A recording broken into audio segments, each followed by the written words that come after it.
लवकर भेटते. अच्छा, मला तुम्ही सगळे ओळखताय ना मुलांना? विसरला तर नाहीये ना तुम्ही? चला, मला क्विकली कोण सांगेल गेल्या क्लासमध्ये आपण काय केलेलं?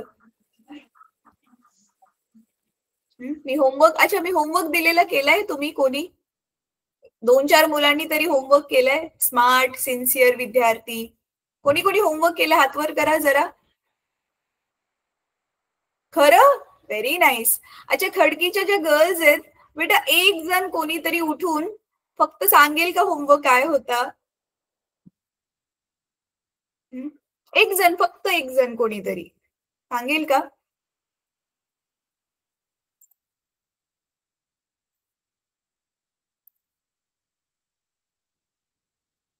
कोणीच नाही? बरं ठीक आहे, मी क्विकली तुम्हाला आठवण करून देते. आपण जे आहे ते न्यूटनचा पहिला नियम आणि दुसरा नियम आणि दुसरा नियम आपण दैनंदिन जीवनामध्ये कुठे कुठे वापरतोय ते बघितलेलं होतं. तर मी तुम्हाला 3 उदाहरणं दिलेली. 3 उदाहरणं तुम्हाला स्वतःच्या भाषेमध्ये स्पष्ट करून लिहायची होती. बरोबर आहे? दैनंदिन जीवनामध्ये आपल्याला न्यूटनचा दुसरा नियम जो आहे तो कुठे कुठे लागू पडतोय, कुठे कुठे आपण त्याचा वापर करतोय. तर एक कोणीतरी उदाहरण सांगेल? एक उदाहरण कोणतं होतं? जस्ट त्या उदाहरणाचं नाव सांगेल. 3 उदाहरणं मी दिलेली, त्याच्यापैकी कोणतं पण एक कोण सांगेल बरं?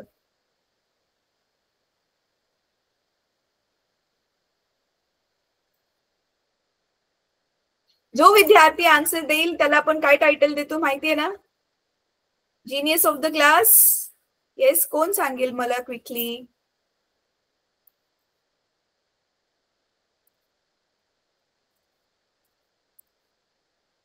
आठवते तुम्हाला सीट बेल्टचं एक्झाम्पल दिलेलं होतं. त्याच्यानंतर ना बॉलिंग म्हणजे बॉलर किंवा फिल्डर बॉल कॅच करताना हात मागे का घेतो ते आपण बघितलेलं होतं. लॉंग जंप, उंच उडी मारताना आपल्याकडे कुशन बेड का असतात, किंवा कुशन बेड म्हणजेच गाद्या का असतात, किंवा आपण खूप सारी माती लावली तिथे टाकलेली असते, सॉफ्ट वाली माती, आणि त्याच्यावरती मुलं मग जंप मारतात. असं का करतो? हे सगळं आपण बघितलेलं कोणाकोणाला आठवतंय? हातवर करा जरा.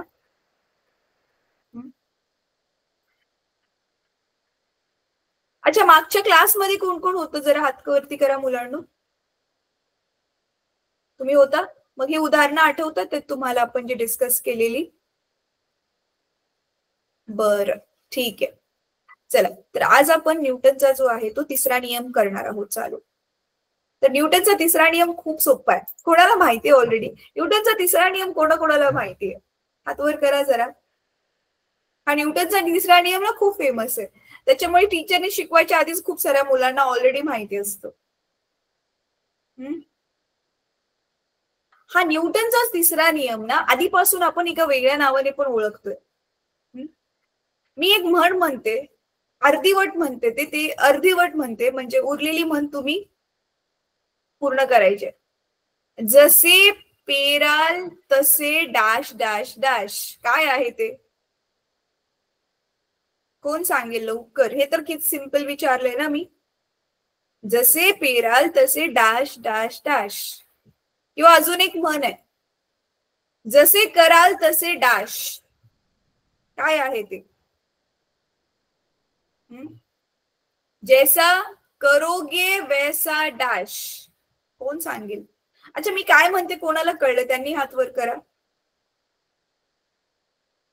मी काय म्हणते ज्यांना कोणाला कळलं त्यांनी हात वर करा. म्हणी रे, आपल्या मराठी मधल्या आणि हिंदी मधली म्हण सांगितली, ती म्हण तुम्हाला पूर्ण करायची. पहिली म्हण काय आहे? जसे पेराल तसे डॅश. काय आहे ते? जसे पेराल तसे उगवेल. ही म्हण ऐकले? ज्यांनी ऐकले हात वर करा.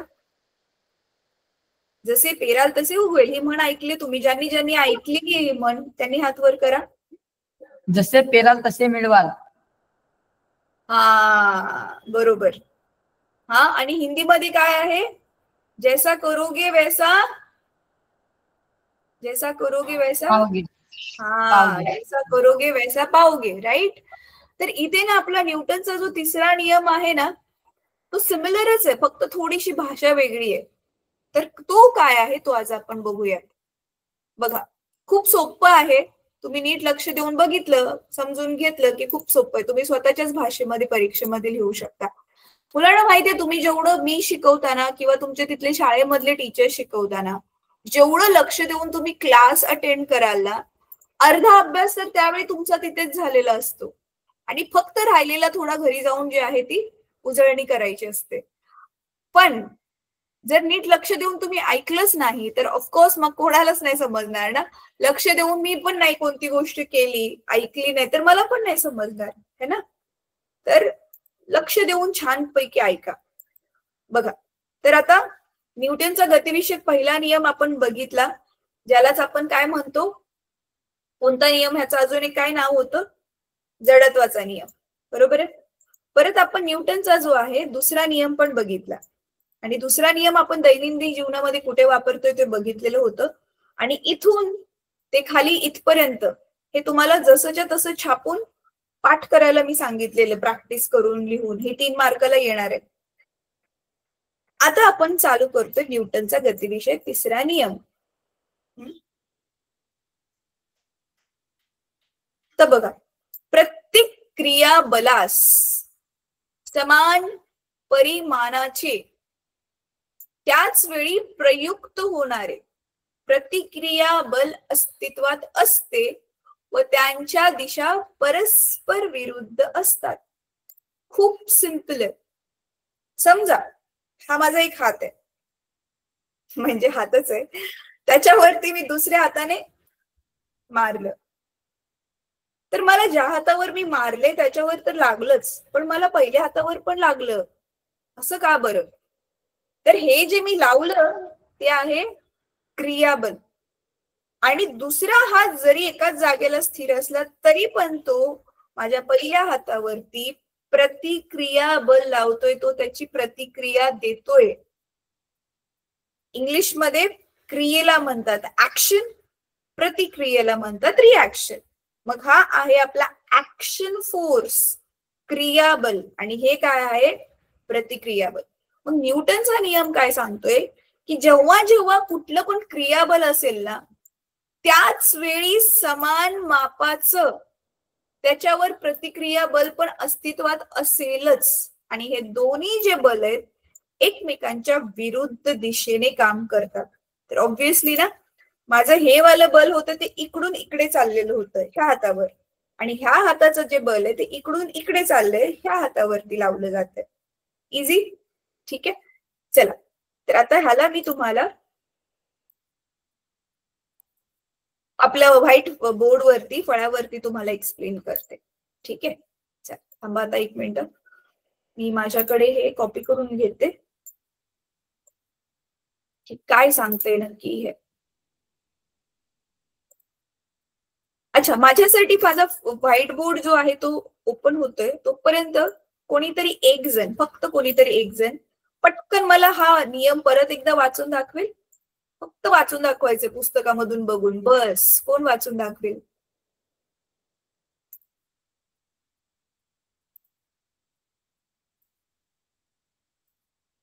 कोण वाचून दाखवेल का मुलांनो? हे मुलांनो ऐका ना, मी काय म्हणते तुम्हाला, कोरोना आलेला माहितीये ना तुम्हाला? तुम्ही लहान असाल थोडेसे त्यावेळी, 2020 मध्ये, म्हणजे आजपासून 5 वर्ष पूर्वी.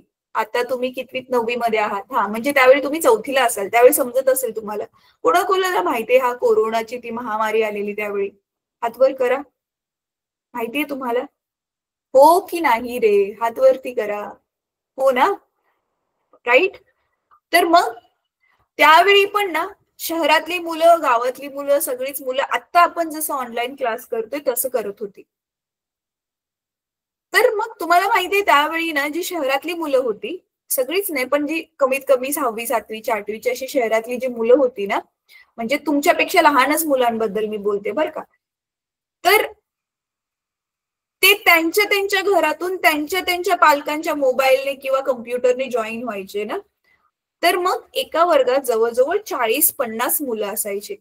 तर सगळेच बोलायला लागायचे, त्यांना सगळ्यांनाच बोलायचं असायचं. मग तुम्हाला माहितीये, मला सगळ्यांना ना माझ्या बाजूने त्यांचं जे माईकचं बटन आहे ते बंद करायला लागायचं, म्हणजे त्यांना म्यूट करायला लागायचं, कारण मला शिकवता नाही यायचं, कारण ते खूप जास्त बोलायचे. तर आता बघा, त्यांना बोलायला छान पण वाटायचं, उत्तर पण द्यायचे. तर आता तुम्ही तर 9वीचे आहात ना मुलांना, तुम्ही मोठे पण आहात, तर मग तुम्ही पण ऑनलाईन क्लास अटेंड करताय, तर मग तुम्ही दाखवून द्या तुम्ही शहरातल्या मुलांपेक्षा काही कमी नाहीये.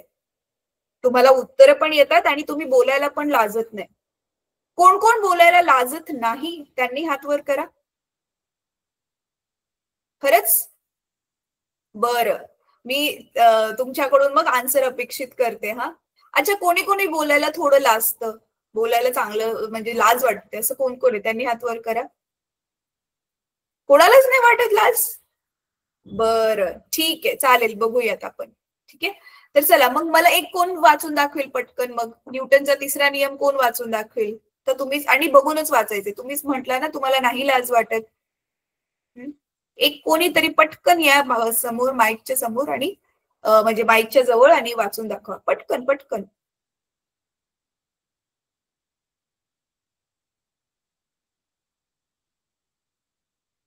अरे, दुसरा करेल की तो करेल ह्याच्याकडे नाही वेट करायचा बेटा, लवकर. खडकीच्या गर्ल्स, तुम्ही हँड रेज केलेला गर्ल्स, एक कोणीतरी हा पटकन वाचून दाखव, माईक अनम्यूट करा.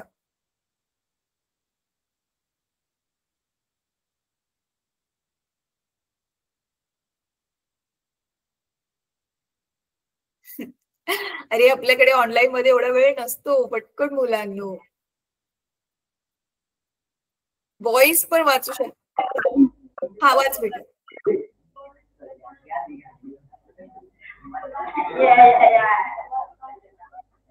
हा, वाच बेटा, वाच, अनम्यूट केलेस तू, वाच. न्यूटनच्या गतिविषयक पहिल्या 2 नियमांमधून बल आणि बलाचे परिणाम याची माहिती मिळते. परंतु निसर्गात बल एकातून असू शकत नाही. बल ही 2 वस्तूंमधील अनैय्य क्रिया आहे. बल नेहमी जोडीने प्रयुक्त होत असतात. ज्यावेळी एक वस्तू दुसऱ्या वस्तूवर बल प्रयुक्त करते, त्याच वेळी दुसरी वस्तू ही पहिल्या वस्तूवर बल प्रयुक्त करते.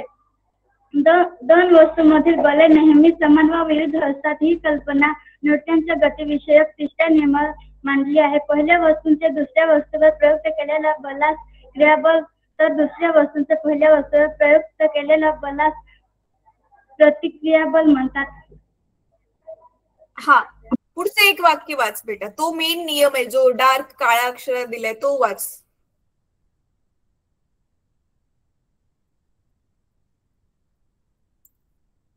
अच्छा, बरं, ठीक आहे, काही हरकत नाही. अनम्यूट करून सांगा बेटा, तुझं नाव सांग, कोणी वाचलं हे. अनम्यूट करून नाव सांग, आणि 1 मिनिट कॅमेऱ्याच्या समोर आहे. हा, काय नाव आहे तुझं? हेमांगी. हेमांगी, कॅमेऱ्याच्या समोर ये तू. थोडस वाच. Okay, good, thank you so much Hemangi.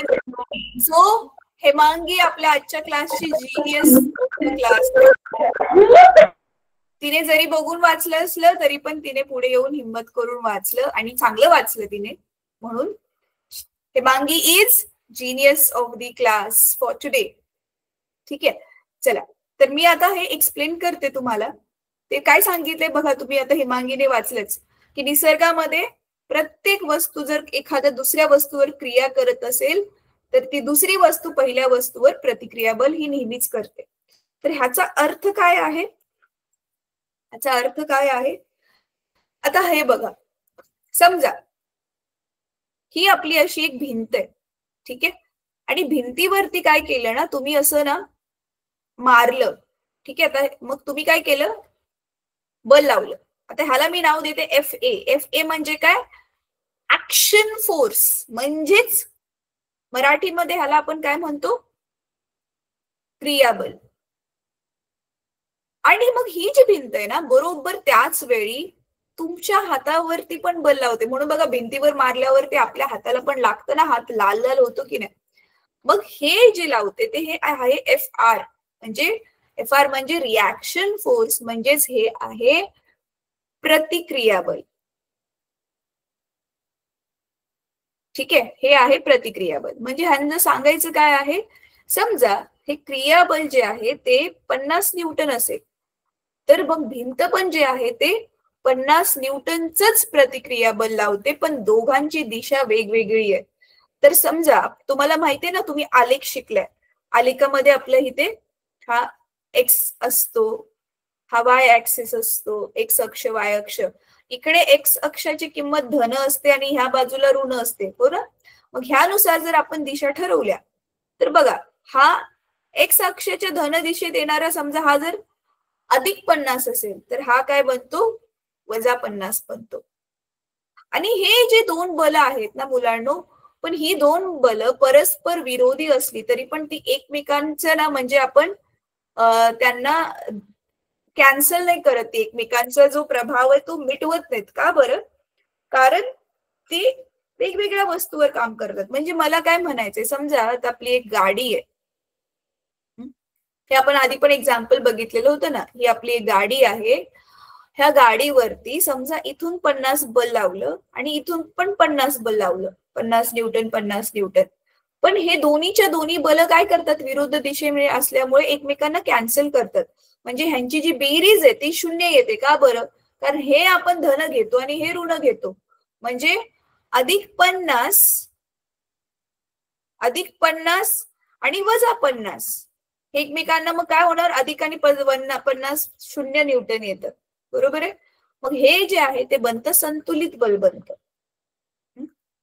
हे काय बनतं, संतुलित बल बनतं. म्हणजे संतुलन होऊन जातंय आणि त्याच्यामुळे काय होईल, गाडी आपल्या जागाची हलणारच नाही, जशीच्या तशीच राहील. पण इथे ते एकमेकांना संतुलित नाही करत. का नाही करत? कारण हे वेगवेगळ्या वस्तूवर काम करतात. कारण पहिलं बल, तुम्ही जे बल लावले ते भिंतीवर काम करते आणि भिंत तुमच्या हातावर बल लावते. म्हणजे एक बल हातावर काम करते, एक बल भिंतीवर काम करते, वेगवेगळ्या वस्तूवरच काम करते. मग ते एकमेकांना संतुलित नाही करत आणि त्याचा प्रभाव दोघांवरती पण आपल्याला दिसतो. ठीक आहे. तर हा आहे न्यूटनचा तिसरा नियम, जो खूप साधा सोपा नियम आहे. तिन्ही नियमांपैकी हा सगळ्यात सोपा नियम आहे. अच्छा, आता मुलांनो, तुमच्या पुस्तकामध्ये तर दिलं नाही, त्यांनी ऍक्च्युली दाखवायला पाहिजे होतं, थोडंसं छानशा अशा आकृत्या वगैरे दाखवायला पाहिजे होत्या. पण काही हरकत नाहीये, मी तुम्हाला एक्सप्लेन करते. तो पार्ट जो आहे तो काय आहे, आता हा न्यूटनचा जो तिसरा नियम आहे, हा पण आपण दैनंदिन जीवनात ऑलरेडी वापरतोय. तर तो कुठे कुठे वापरतोय, आता ह्याच्यासाठी मी तुमच्याशी बोलणार आहे सगळ्यांशी. अच्छा, खडकीचं स्कूल सोडून बाकी सगळ्या स्कूलचे कॅमेराज ऑफ आहेत.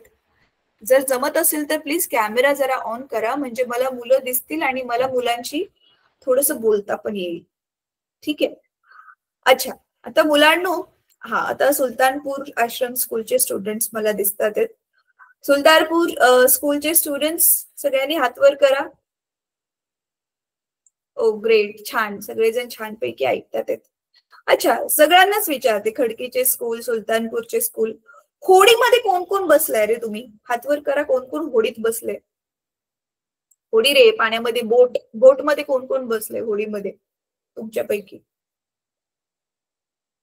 अच्छा, खडकीमध्ये 4-5 मुलांनी हात वर केलेला आहे. ओके.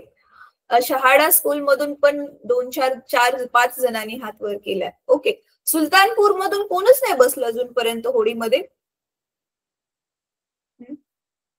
नाही बसले? एक पण नाही विद्यार्थी होडीत बसला अजून? अच्छा, एकाने हात वरती केला, एका मुलीने फक्त हात वर केला. ओके, ठीक आहे, हात खाली घ्या मुलांनो.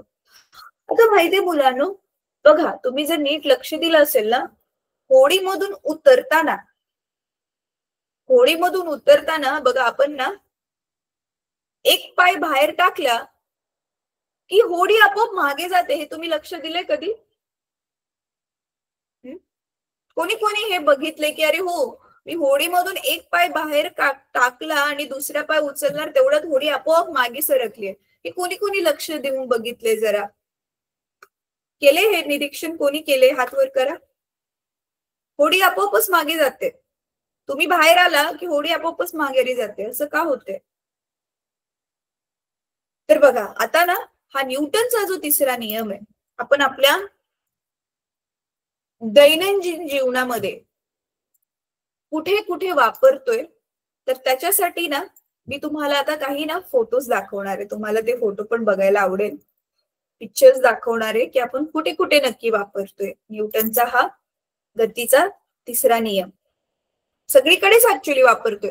तुम्हाला माहितीये तुम्ही आता बसलाय ना, तुम्ही आता बसलाय तर तुम्ही ज्या जागेवर बसलाय तुमचं जे शरीर आहे ते जमिनीवर बल लावतंय आणि बरोबर उलट्या दिशेने जमीन पण तुमच्या शरीरावरती बल लावते. तर सगळीकडे जवळजवळ हा न्यूटनचा जो आहे तो तिसरा जो नियम आहे तो वापरला जातोय. ठीक आहे, थांबा आता मी तुम्हाला काही चित्र दाखवते छान छान पैकी की हा न्यूटनचा तिसरा नियम नक्की कुठे कुठे वापरला जातोय.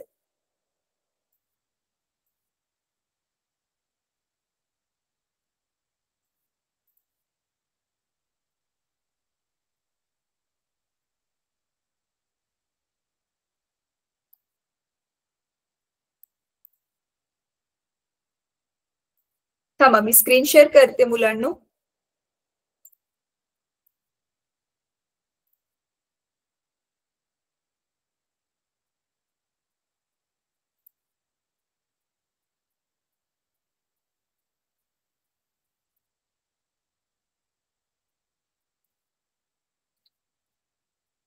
हा, ही चित्र बघा आता थोडी मोठी केलीत मी तुम्हाला चांगली दिसावी म्हणून.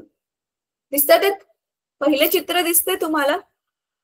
बंदुकीमधून गोळी बाहेर पडते. Very good, thank you so much girls. अच्छा मुलांनो, तसं तर मला नाही वाटत केलं असेल, पण तरी पण तुम्ही आता 9वी मध्ये आहात ना, बाय चान्स जसं काही जण एनसीसी वगैरे घेतात तर तुमच्यापैकी कोणाला हे फायरिंग करण्याचा चान्स मिळालाय, बंदूक चालवायचा चान्स मिळालाय का तुमच्यापैकी कोणाला? अच्छा बरं नाही. अच्छा आपल्या गावाला बघा हे मेळे लागतात म्हणजे जत्रा भरते त्यावेळी कोणी बंदूक चालवलेली आहे ते फुगे फोडण्यासाठी? कोणी चालवली? अच्छा चालवले, मुलांमध्ये काही जणांनी चालवलेली. ओके ग्रेट, छान. मुलींनो आता ह्यापुढे जत्रा भरेल ना, तुम्ही पण ट्राय करा. ठीक आहे मुलांनो, हात खाली घ्या. तर बघा तुम्हाला माहितीये बंदुकीतून आपण गोळी झाडली ना की ना बंदूक पण मागच्या गोळी पुढे जाते आणि बंदूक पण थोडीशी मागे सरकते. आता इथे तर छोटी बंदूक दाखवलेली आहे, पण जे आपले शिपाई असतात ना त्यांच्याकडे अशा खूप मोठ्या मोठ्या रायफल असतात, मोठ्या बंदुका असतात. तर तुम्ही जर त्यांना नीट जर बघितले ह्यावेळी पुढे जाऊन टीव्ही मध्ये वगैरे जर बघाल ना तर ती लोक काय करतात ना, ते रायफलचं मागची जी त्याची बाजू असते ना त्याला बट म्हणतात. तर त्या बंदुकीच्या मागच्या बाजूला ना इथे खांद्यामध्ये आपला जो थोडा गॅप असतो ना त्याच्यात चांगली रुतवतात आणि तिला खूप असं पकडतात आणि मग गोळी झाडतात. तर त्यांना ना ते शिकवलं जातं की नीट बंदूक पकडायचे. का बरं माहितीये? कारण बंदूक नीट पकडली नाही तर गोळी खूप फास्ट पुढे जाते ना, बंदूक पण थोडीशी मागे येते आणि मग ती पटकन मागे येऊन जर चुकीचं कुठेतरी बॉडीला लागली तर इजा होऊ शकते. एक तर ही गोष्ट आहे. आणि दुसरं, बंदूक सारखी जेव्हा जेव्हा आपण बुलेट फायर करणार आहे, बंदुकीतून गोळी झाडणार आहे, बंदूक थोडी हालत राहणार आहे, मग त्यावेळी काय होऊ शकतो, आपला जो नेम आहे तो पण चुकू शकतो. म्हणून मग त्यांना जे आहे ते नीट ट्रेनिंग दिलं जातं की बंदूक कशी पकडायची. तर इथे मग काय होतंय बघा, बंदूक नीट ऐका, बंदूक गोळीवरती क्रियाबल लावते ज्याच्यामुळे गोळी पुढे निघून जाते.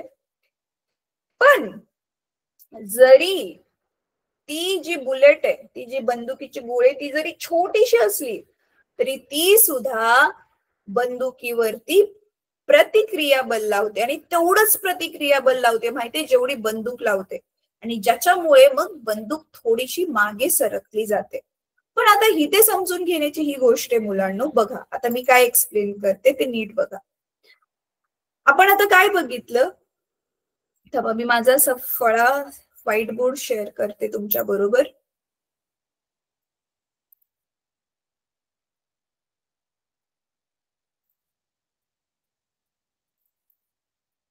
नीट बघा आता.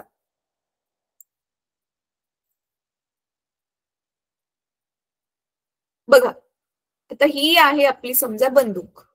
ठीक आहे,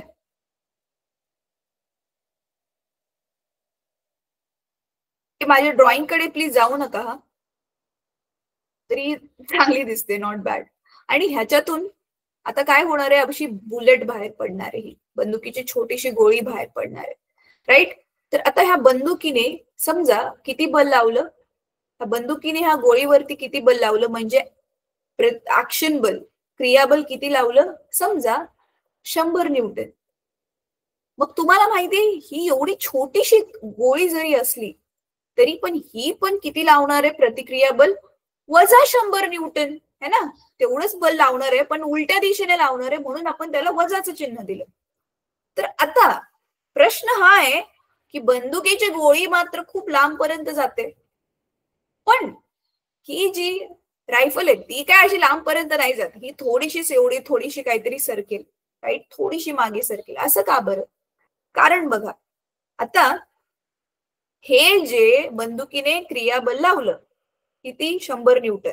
आता हे जे 100 न्यूटन आहे, तुम्हाला माहिती आहे आपलं सूत्र काय आहे, MA आहे ना, दुसरा न्यूटनचा नियम, हे सूत्र MA आहे.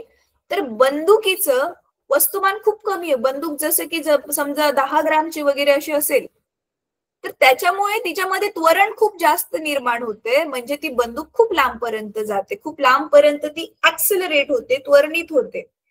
पण हे जे रिॲक्शन बल म्हणजे गोळीने जे रायफल वरती बंदुकीवर माघारी लावलं, हे जे 100 न्यूटन आहे ते कशासाठी यूज होते, त्याला पण ऍक्सिलरेशनच मिळते, पण इथे कॅपिटल M घेऊया आपण आणि ह्याचं त्वरण पण चला कॅपिटल Aच घेऊया सध्या. इथे रायफलचं वजन खूप जास्त आहे ना, त्याच्यामुळे तिच्यामध्ये जे त्वरण निर्माण होते, ऍक्सिलरेशन निर्माण होते, ते कमी होते. समजतंय तुम्हाला, है ना. एकतर जडत्व घालवणं आणि मग गती देणं, ह्या दोन गोष्टींमध्ये हे आपलं बल वाटलं जातं ना. तर जडत्व, गोळीचं जडत्व कमी आहे तर ते घालवायला कमी बल लागतंय, बंदुकीचं जडत्व जास्त आहे म्हणून ते बंदुकीचं जडत्व घालवायला जास्त बल लागते, आणि त्याच्यामुळे मग जे त्वरण निर्माण होते ते कमी त्वरण निर्माण होते. इथपर्यंत समजलं सगळ्यांना?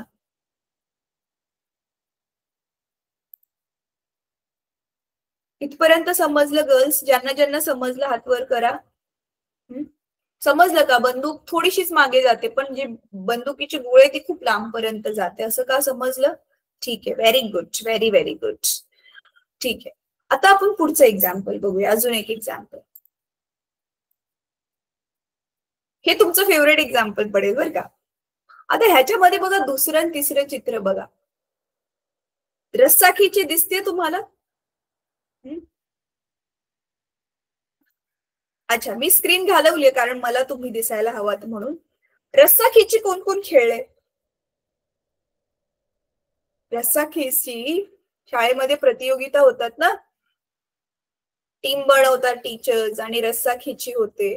तुमच्या शाळेमध्ये नाही होत रस्साखीची रे? रस्सा घेतो आपण, एक मोठा रस्सी घेतो, एका बाजूला 10 मुलांचा ग्रुप आहे समजा, दुसऱ्या बाजूला, आणि मध्ये एक रुमाल बांधतात आणि कोणाकडे तो रुमाल जातोय, ज्यांच्याकडे खेचून तो रुमाल जातो ते विनर. कोणी कोणी खेळलाय हो? इंग्लिश मध्ये आला म्हणतात टग ऑफ वॉर, आणि मराठीमध्ये आपण त्याला म्हणतो रस्साखीची. कोण कोण खेळले रस्साखीची? हात वर करा. ओके, ठीक आहे, एवढे कमी जण खेळलेत. सुलतानपूर स्कूल मधून कोणीच नाही रस्साखीची खेळला आजपर्यंत? वंडर आहे. अच्छा, बर, तुमचा आता पीटीचा पिरियड असेल ना तुमच्या, अच्छा एक जणांनी हात वर केला, तुमचा पीटीचा पिरियड असेल ना, तुमच्या टीचरला, पीटी टीचरला सांगा की तुमचा हा खेळ घेण्यासाठी. तर आता त्याच्यामध्ये पण बघा काय होतंय, त्याच्यामध्ये आपण काय करतोय, तो रस्सा कधी नाही हालत, तो रस्सा जो आहे तो हालतच नाही. असं कधी होतं?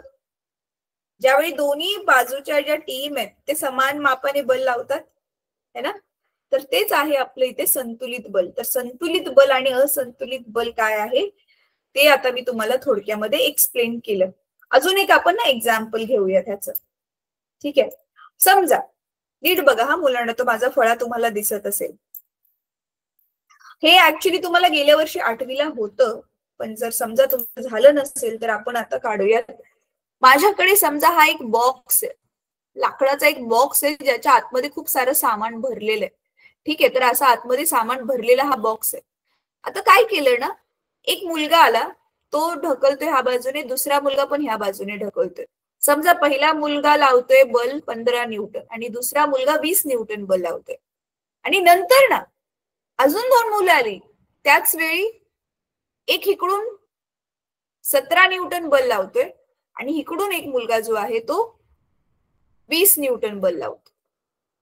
तर मला आता सांगा ह्या बॉक्सवर नक्की किती बल काम करते आणि तो बॉक्स मग आता कुठल्या बाजूने सरकेल. जर लावलेलं बल त्याला सरकवण्यासाठी सफिशियंट असेल, सफिशियंट म्हणजे पुरेसं असेल, तर तो बॉक्स जो आहे तो कुठल्या बाजूने सरकेल. चला करा बरं कॅल्क्युलेशन आणि मला सांगा बरं. अच्छा, आपण ह्याला एक नाव देऊया. हिकडची बाजू जी आहे ती उजवीकडे काम करते म्हणून आपण लिहूया उजवीकडे. उजवीकडे काम करणारं बल टोटल किती असेल? एफ. उजवीकडे आपण राईट म्हणतो ना, राईट बाजू. हा, उजवी म्हणजे राईट हँड, राईट दिशा. डावीकडे म्हणजे लेफ्ट. ठीक आहे, तर ही डावीकडे. सांगा आता उजवीकडे डावीकडे किती किती न्यूटन बल काम करेल? कोण सांगेल बरं? नुसतं बेरीजच करायचे तुम्हाला. चला, second genius of the class कोण आहे बघूयात.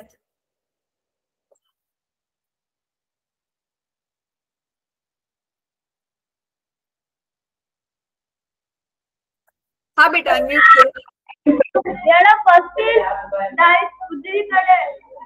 उजवीकडे 35. अच्छा ठीक आहे, आणि डावीकडे?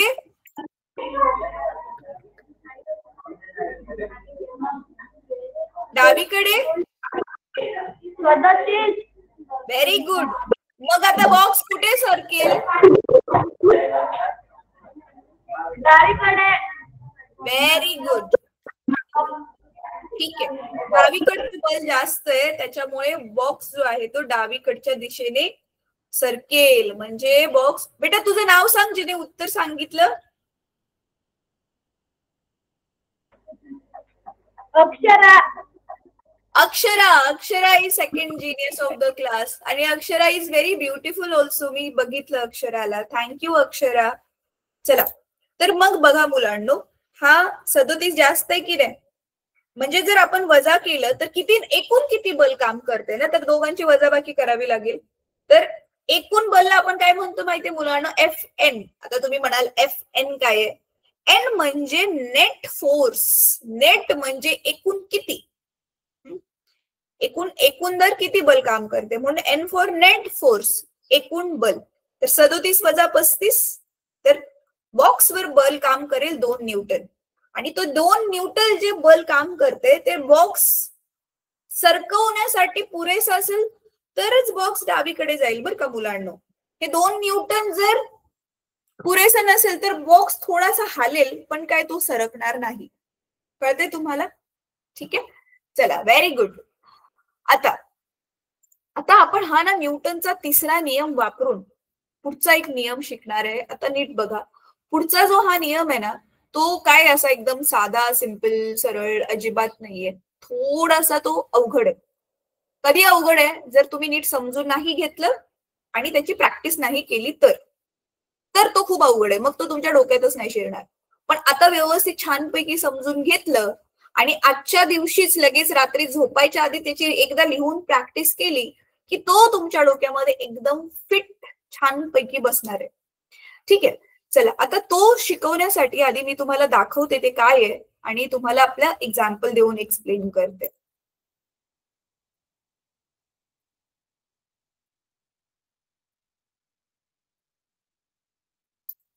अच्छा थांबा मुलांना, पुस्तक माझं गेलंय, मी पुस्तक परत आणते.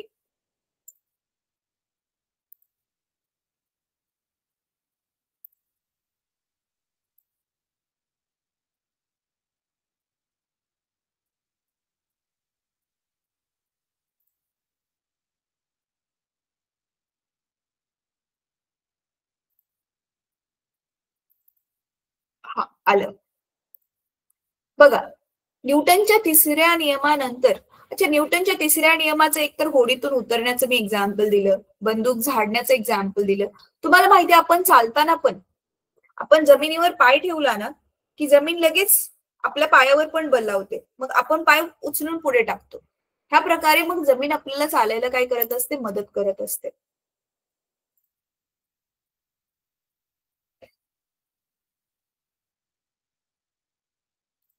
बघा,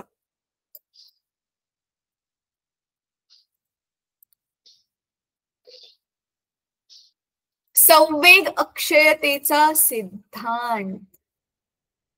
संवेग काय आहे आपण बघितलेलं, एम गुणिले व्ही, वस्तुमान गुणिले वेग, हे आपण बघितलेलं होतं न्यूटनचा दुसरा नियम बघताना, बरोबर आहे.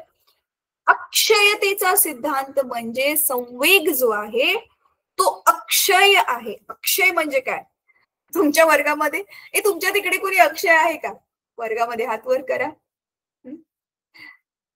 त्याच्याशी संबंध नाहीये बरं का, अर्थ लक्षात घ्या. संवेग अक्षयतेचा सिद्धांत म्हणजे संवेग हा क्षयरहित आहे, म्हणजे त्याचा क्षय नाही होत. क्षय नाही होत म्हणजे तो कमी होत नाही किंवा नष्ट होत नाही. अक्षयचा अर्थ असा आहे जो नष्ट होत नाही, संपत नाही, हा त्याचा अर्थ आहे. संवेग जो आहे तो अक्षय राहतो म्हणजे संपत नाही, त्याचा जो नियम आहे तो आपण इथे बघणार आहे. पण हा नियम बघण्यासाठी मी तुम्हाला एक छानसं एक्झाम्पल देते. तर हे एक्झाम्पल कदाचित मुलांना खूप जास्त आवडेल. अच्छा,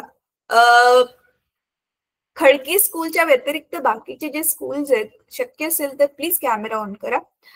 अच्छा, खडकी स्कूलचे गर्ल्स आणि बॉईज दोघांना पण मला विचारायचं आहे, तुम्ही गोट्या कोण कोण खेळलाय? गोट्या कोण कोण खेळलाय? ओ ग्रेट, मुली पण खेळत. व्हेरी नाईस, मला खूप जास्त आनंद झाला. का बरं माहितीये का, मी लहानपणी खूप गोट्या खेळायचे आणि आम्ही काय करायचो ना, मी त्यावेळी पण मुंबईलाच राहत होते, पण आम्ही सुट्टीमध्ये गावाला गेलो ना, तर ना माझा ना एक चुलत मामा होता. तो मामा जरी असला तरी तो माझ्यापेक्षा वयाने लहान होता.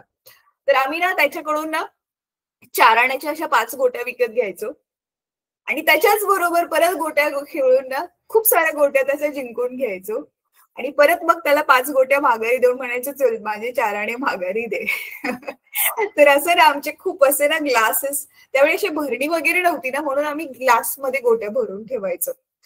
तर एनीहाव, आता ते जे तुम्ही गोट्या खेळलेला आहात ना, तो अनुभव तुमच्या इथे कामाला येणार आहे. आता हा संवेग अक्षयतेचा सिद्धांत जो तुम्ही ऑलरेडी वापरलाय गोट्या खेळताना, पण तुम्ही त्याला समजून आज घेणार आहे. ठीक आहे, चला आता काय आहे तो नियम, काय सांगतोय आता मी तुम्हाला तो एक्सप्लेन करते. संवेग म्हणजे काय आहे, आपलं वस्तुमान गुणिले वेग आहे. ठीक आहे, तर आता बघा एक्सप्लेन करते मी तुम्हाला की काय चाललंय काय नक्की ते.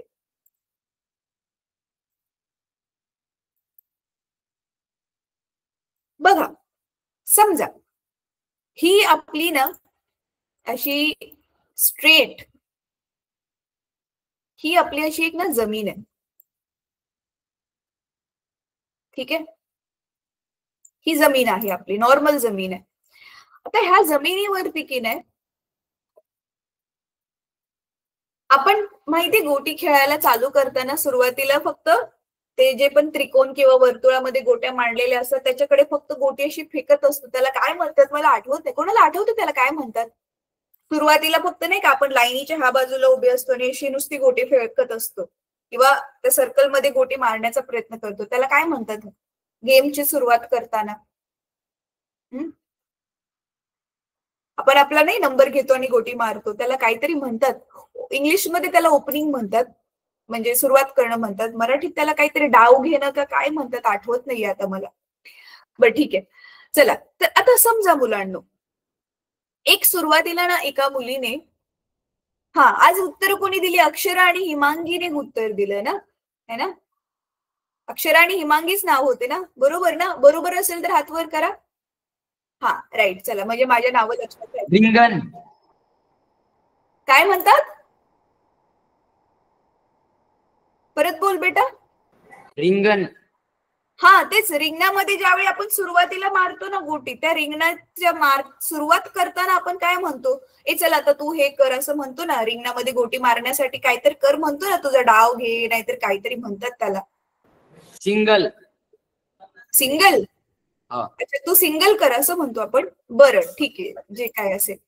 तर आता समजा अक्षर आणि आधी ती जी गोटी जी आहे ती रिंगणाकडे फेकली, तर ती ही गोटी आहे. तर ती ना थोडीशी छोट्या साईजची गोटी आहे. गोटीचे पण बघा वेगवेगळे साईज असतात ना. ऍक्च्युली ना मी आणि माझी बहीण आम्ही जास्त गोट्या का जिंकायचो माहितीये त्या मामाच्या मुलाचे, म्हणजे त्या मामाचे. बिकॉज आमचा जो हंटर होता ना, हंटर माहितीये ना, आपण ज्याने खेळतो त्याला हंटर म्हणतात. तर आमचा हंटर जो आहे थोडा मोठा असायचा आणि त्याचा खूप छोटा असायचा. तर समजा हा अक्षराची जी नॉर्मल वाली छोटी गोटी आहे, आता ती तिने फेकली. इथून बॉर्डरच्या इकडे उभी राहून तिने ती गोटी फेकली. तर आता ही जी गोटी आहे हिचं समजा आपण वस्तुमान घेऊया M1 घेऊया, ठीक आहे. आणि ऑफकोर्स तिने फेकली, तर तिची असं मानूया की आपलं जे मैदान आहे ते एकदम सुळसुळीत आहे आणि एक समान वेगाने जे आहे ती गोटी चालली. आणि समजा त्या गोटीचा सुरुवातीचा वेग आहे U1. सिंपल, ही पहिली गोटी आहे म्हणून आपण ह्याला 1-1 नाव दिलंय. वस्तुमान M1 आहे, वेग U1 आहे. आता समजा हिमांगीने दुसरी गोटी फेकली, ती थोडीशी पहिल्या गोटीपेक्षा काय आहे आकाराने मोठी आहे. मग तिचं वस्तुमान काय आहे M2. आणि हिमांगीने जी गोटी फेकलेली ती जरा फास्ट आहे आणि बरोबर त्याच दिशेमध्ये फेकली आहे आणि ही आहे U2, तिचं वेग आहे. आता आपण काय कंडिशन घेतली, आपण अट काय घेतली की U2 हे जास्त U1 पेक्षा, म्हणजे हिची गोटी जरा जास्त फास्ट येते हिमांगीची गोटी. मग आता तुम्हाला माहितीये ही सुरुवातीची अवस्था आहे. काही वेळानंतर ना काय होणार, मागची गोटी जास्त फास्ट येते ना, मग काय होईल, दोन्ही गोटी एकमेकांवरती आदळतील. बरोबर आहे हो की नाही? दोन्ही गोट्या एकमेकांवर आदळतील ना, कारण मागून गोटी फास्ट वाली येते. मग त्याच्यामुळे काय होईल, दोन्ही गोटी एकमेकांवर आदळल्यामुळे बघा पहिली जी गोटी आहे, दुसरी गोटी जी आहे ती पहिल्या गोटीवरती काय लावेल, हे असं FA म्हणजे क्रियाबल लावेल. आणि ही दुसरी गोटी पहिल्या गोटीवरती काय लावेल, प्रतिक्रियाबल.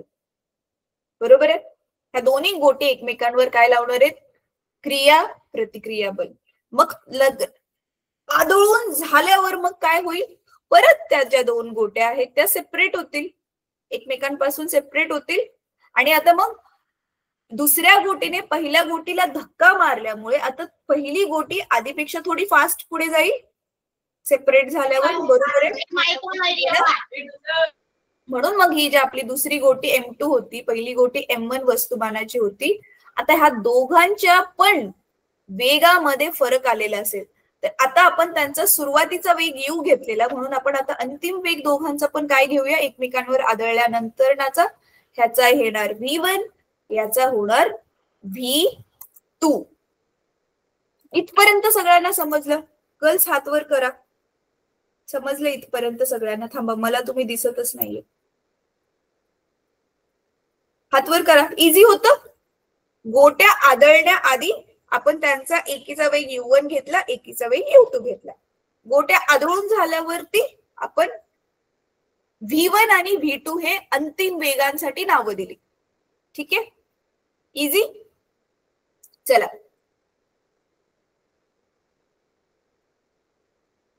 तर आता पुढे काय होते, आता संवेग अक्षयतेचा नियम काय सांगतोय. संवेग अक्षय राहतोय. संवेग हा क्षय नाही होते, म्हणजे कमी नाही होते. म्हणजे काय मुलांनो, आता बघा ही जी पहिली गोटी आहे, खूप सोपं आहे बघा.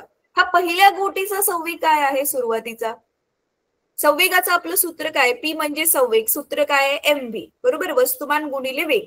तर दुसरी ही जी गोटी आहे M2 नावाची, हिचाच काय आहे संवेग, ह्या वेळी इथे असताना तिचं वस्तुमान किती आहे, वस्तुमान आहे तिचं M2 आणि तिचा वेग किती आहे U2. मग संवेग किती झाला, M2 U2. पहिली गोटी इथे होती, ही वाल्या गोटीचा किती असेल संवेग, M1 U1 असेल.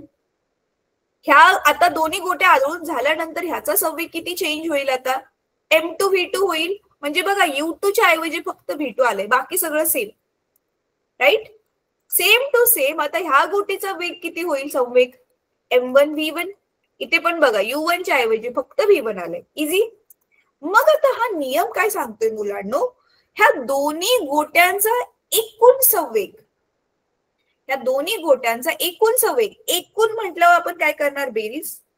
आणि इकडे ह्या दोन्ही गोट्यांचा एकूण संवेग म्हणजे एकमेकांवर आदळण्या आधीचा एकूण संवेग आणि आदळून झाल्यावर नंतरचा एकूण संवेग, हे दोन्ही संवेग जे आहेत ते समान असतील, म्हणजे संवेगामध्ये काहीच बदल होत नाही किंवा संवेग एकूण संवेग कमी होत नाही, असं हा सिद्धांत सांगतो. समान राहिले म्हणजे काय, क्षय नाही झालं म्हणजे ते अक्षय आहे. पण कधी, त्याच्यासाठी एक अट आहे. काय अट आहे की आपल्या ह्या व्यवस्थेवर, आपल्या ह्या सिस्टीमवर, म्हणजेच आपल्या ह्या गोट्यांवरती दुसरं कुठलंच बल काम नाही करत आहे. म्हणजे ह्या गोटीवरती ज्यावेळी ते एकमेकांवर आदळतात किंवा आदळण्याआधी जे अक्षरा आणि हिमांगीने बल लावलेलं ते लावून झाल्यावर त्याच्याशिवाय दुसरं कुठलंच बल त्याच्यावर काम नाही करत आहे. हवेचा जो स्पीड आहे, हवेचा रोध म्हणा किंवा जमिनी बरोबर जे घर्षण होते, ते सगळं कुठलंच ह्याच्यावर काम नाही करत. तेव्हा आपण असं म्हणू शकतो की जो संवेग आहे तो अक्षय राहतोय. गर्ल्स, समजलं मी काय म्हंटल? समजलंय पक्का? परत एकदा मी रिपीट करते हा, माझ्या स्वतःच्या तसल्लीसाठी.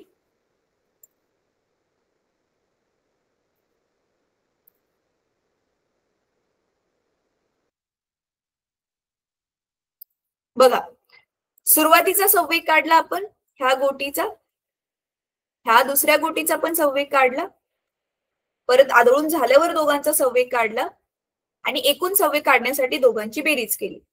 आणि मग ऊर्जा अक्षयते संवेग अक्षयतेचा नियम सांगतोय की दोघांचा एकूण संवेग आदळण्याआधी आणि आदळून झाल्यानंतर हे समान असतील. कधी?